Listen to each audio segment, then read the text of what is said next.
Yeah, but yang menjadi tanggungjawab dia. nowadays we can hear like instead of the man going out to work, now it's the woman who went out to work. Ini realiti yang berlaku. What happened to the man? Okay, bagi saya, Yes. dalam Islam, seperti mana saya kata wanita tadi, dia tidak boleh demand di atas benda yang bukan dia punya hak dan sebagainya. Begitu juga lelaki pun, you tak boleh demand dan you tak boleh paksa isteri you pergi kerja hanya untuk bantu you punya urusan. Sebab itu tanggungjawab you.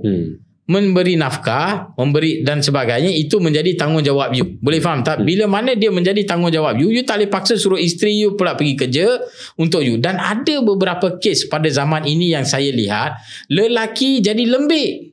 Lembik like how? Okay, kenapa saya kata lembik? Contohnya, ada filem-filem juga yang merosakkan. Contoh, filem Mr. Mama. Lelaki duduk rumah, jaga anak-anak, panggil bini pergi kerja. Hello, come on lah. Boleh faham tak?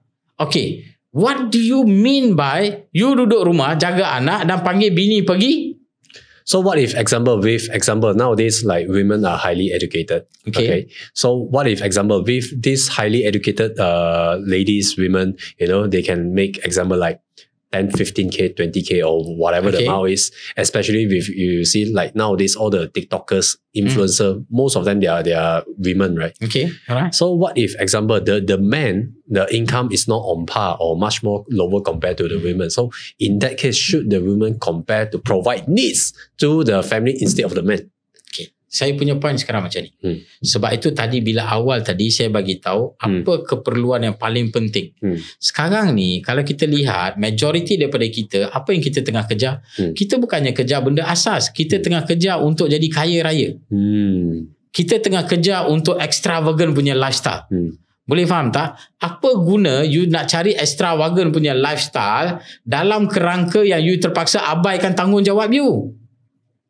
Di antara, saya tanya, mana satu lebih penting? Menjaga tanggungjawab you ataupun mencari duit yang extravagant? Saya bukannya kata perempuan haram bekerja atau perempuan tak boleh bekerja. Tidak. Jika ada keperluan, perempuan juga boleh bekerja dan sebagainya. Tetapi jika wanita itu telah pun berumah tangga, dia mesti mendapat keizinan suami dia untuk dia pergi kerja. Boleh faham tak? But now if let's say the women can make more money than the men I think they will say, oh, go ahead. So itu technically you, especially for the Muslim men, like you are not the Muslim man at all. Can we say that? You cannot do that. You cannot do that. You tak boleh disebabkan isteri you earning lagi banyak. You tak boleh bagi tahu you pergi kerja, saya duduk rumah jaga anak. Boleh faham tak? Sebab you dah buat family institution itu jadi cacar malbas. Sekarang saya bagi tahu apa kesan dia. Bila ada lelaki yang buat begitu, boleh faham tak? Isteri pergi kerja, cari duit, suami duduk rumah atas alasan isteri boleh earning lagi banyak dan sebagainya. Saya nak tanya, suami itu akan ada voice tak dekat rumah? No. Kalau you tak ada voice, macam mana kalau isteri you buat salah you nak tegur? Sekarang ni mendidik isteri tugas siapa? Suami. Betul ke tak?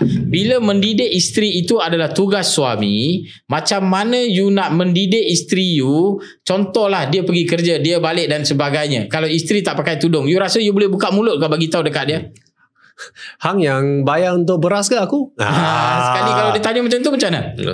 Why? Sebab kita telah give up tanggungjawab kita dekat dia. Macam ni. Bagi saya lelaki, walaupun kita earn lebih sikit daripada isteri ke apa ke, pastikan isteri tetap makan dengan duit kita walaupun dia sikit. Supaya kita tidak tergolong di dalam golongan lelaki dayus. Okey, pada pandangan saya kalau cakap benda ini mungkin ada yang akan terkejut, mungkin akan rasa apa benda saya cakap begini dan sebagainya. Tetapi pada saya, jika ada lelaki yang tidak mampu untuk menegur isteri dia, itu juga tergolong di dalam kategori dayus.